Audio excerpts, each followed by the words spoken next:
up, everybody? Welcome back to the channel. It's your boy Dr. Horsepower. We are back with yet another banger, and finally I'm going to be starting my 1,000 horsepower build on my RedEye Hellcat. I'm going to be bringing you guys along for the ride. We got a few mods back here, as you can see. We're already on the tires, so let's dive in. Cause I ain't got the LA chick on my side, the passenger, the LA whip. It's all good, I got love for my LA chicks, but I'm down. Okay, so here's my 2023 last call. As you can see there, 807 horsepower Hellcat RedEye.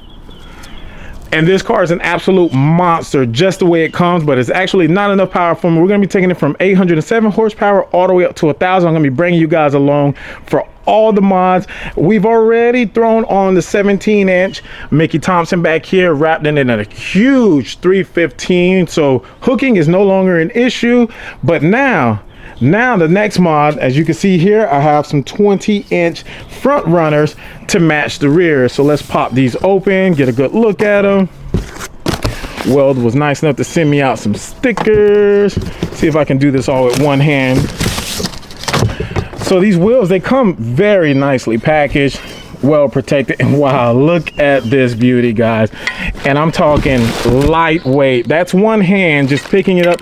It's only 5 inches wide, guys, so that is going to work wonders on this car when it comes to getting this car down the track. See if I can pick this up with my left hand, and yes, super light. I'm thinking 20 something pounds, maybe at the heaviest.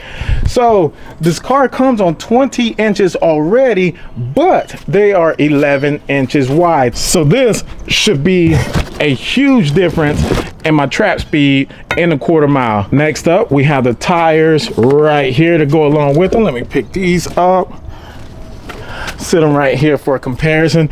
Now, the tires that originally come on these are Pirellis. They're all season. They are absolutely trash. They come all the way around too. They absolutely cannot put the power down to the ground. Now, putting the power down to the ground, the issue has been resolved already with that. These up front are simply going to be to decrease rolling resistance. With how narrow this tire is, when you're drag racing, you actually don't want a lot of tire on the ground. And not only will the rolling resistance help, but the weight savings in the tire itself will actually help. Now, a quick note, the reason that I did not go with 18s on my front runners like most people do, if you have a newer Hellcat like this, guys, make sure you pay attention.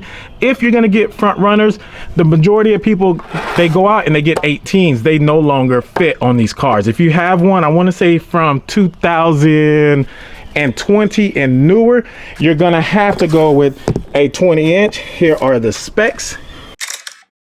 You can go onto Weld's website and order those. They were at my door in like 6 days. Very good customer service. But yeah, so this 6-piston Brembo brake has been increased in size, and they were no longer fit in 18. As you can see there, this 20-inch wheel barely fits around it. So I'm not sure why Dodge decided to do that, but hey, no complaints here. And last but not least, if I can get this box open, as you can see here, this is still brand new, has not been taken out of the box. This is one of the best rear diff braces that you can get on the market. They are very expensive. You're going to pay around $600 for it, but it's much better than towing your car home on the back of a tow truck because you broke a rear axle or drive shaft. So as you can see here, you're going to have a whole list. This is going to be how it sits. I'll go through a whole nother video with that, getting it installed on this car. I'm not going to pull this all apart just yet. I'm going to wait for the next video, but just know that we'll be safe now, or at least safer, launching this car at whatever RPMs, whether it be 1500, 2000, it doesn't matter. But that's enough talking. Let's go ahead. Let's get to the shop, get these wheels mounted up on these tires, throw it all in the car, take you guys for a little drive, and give you guys a review of how it feels. Let's go. Many hours later. All right, here we are, just like that, ladies and gentlemen. Tires are all mounted and balanced on my new front skinnies.